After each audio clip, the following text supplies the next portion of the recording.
Imagine a city where skyscrapers of stone pierced the heavens long before New York or Dubai existed, a place where gold coins gleamed with royal power and where kings ruled a trade empire connecting Rome to India. This Ezana, a lost civilization from fiction, it's the kingdom of Aksum, an African superpower you've probably never heard of. Today, we'll uncover its rise, its golden age, and its mysterious decline. The kingdom of Aksum was no small tribal chiefdom. By the year 100 AD, it had grown into one of the world's great civilizations. Nestled in the highlands of modern-day Ethiopia and Eritrea, Aksum controlled fertile lands, powerful trade routes, and the legendary port of Adulis on the Red Sea. This kingdom sat at the crossroads of continents, Africa, Asia, and Europe, all meeting through commerce, culture, and faith. If Rome was the giant of the West and Han China ruled the East, Aksum was the powerhouse of Africa, shaping history in ways we're only beginning to appreciate. Trade was the lifeblood of Aksum. Picture the bustling port of Adulis, ships arriving from Egypt, Arabia, and India, spices from India, silks from China, ivory from Africa, and gold from Ethiopian mines, all passed through Aksum's markets. And like Dubai today, Aksum thrived by being a middleman. Its merchants brokered deals between mighty empires. Roman historians wrote about Ethiopian ivory being used in Roman palaces, and when Roman coins traveled across the world, Aksumite gold coins went with them, showing the face of its kings. Here is what made Aksum unique.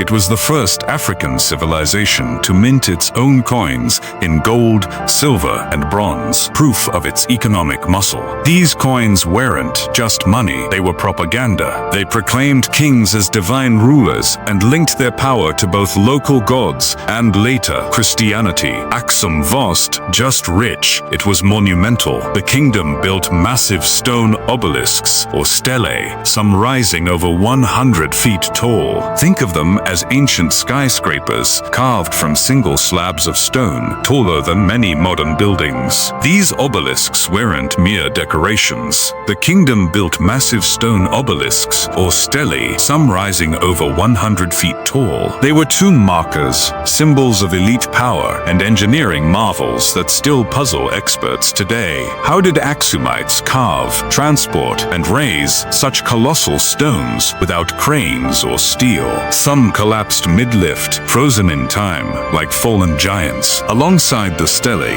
Aksumite kings left inscriptions, stone-carved declarations of victories and conquests. They recorded wars fought, lands ruled, and gods honored. In many ways, these inscriptions are Africa's Rosetta Stones, giving us a voice from the ancient past. Perhaps Aksum's most groundbreaking moment came around 330 AD under King Ezana. Ezana made history as the first African ruler and one of the first anywhere in the world to convert his kingdom to Christianity. Imagine the impact. Before Europe embraced Christianity, before the fall of Rome, Ethiopia became a Christian state. Ezana's coins even reveal this transformation. Early coins bore the crescent and disk, symbols of the old sun and moon gods. Later coins proudly displayed the Christian cross. Christianity didn't just become a religion in Aksum, it became an identity. Churches were built, missionaries were sent, and Aksum emerged as the cradle of Ethiopian Christianity, a tradition still alive today. At its height, Aksum controlled territory across Ethiopia, Eritrea, Djibouti, Yemen, and parts of Sudan. It expanded into Arabia, even clashing with the Persian Empire. Aksumite scribes used Ge'ez, one of the world's oldest written languages still in use today, the ancestor of modern Ethiopian script. Diplomats sent envoys to Rome and Byzantium, proving Aksum once isolated. It was global. If you visited Aksum at its peak, you'd find a cosmopolitan city with African, Arabian, and Mediterranean influences blending in art, architecture, and culture. But no empire lasts forever. Around the 7th century, the rise of Islam reshaped the Red Sea. Muslim merchants took control of the trade routes Aksum once dominated. The flow of wealth slowed. Environmental strains, soil exhaustion, exhaustion from overfarming and political fragmentation further weakened the state. By 940 AD, Aksum had declined, its great monuments abandoned, its power a shadow of the past. Yet even in decline, Aksum's Christian faith endured. While much of North Africa embraced Islam, Ethiopia remained a Christian stronghold thanks to Aksum's legacy. So why does Aksum matter? Because it was more than a kingdom, it was a foundation. Aksum's Christianity shaped Ethiopia's national identity. Its language, Ge'ez, still echoes in Ethiopian liturgy. Its obelisks inspired pride for generations. Aksum proves Africa once a passive player in history. It was a maker of history. It was a global power, a hub of faith, and a cradle of identity. The stone stelae of Aksum still stand, silent but unbroken,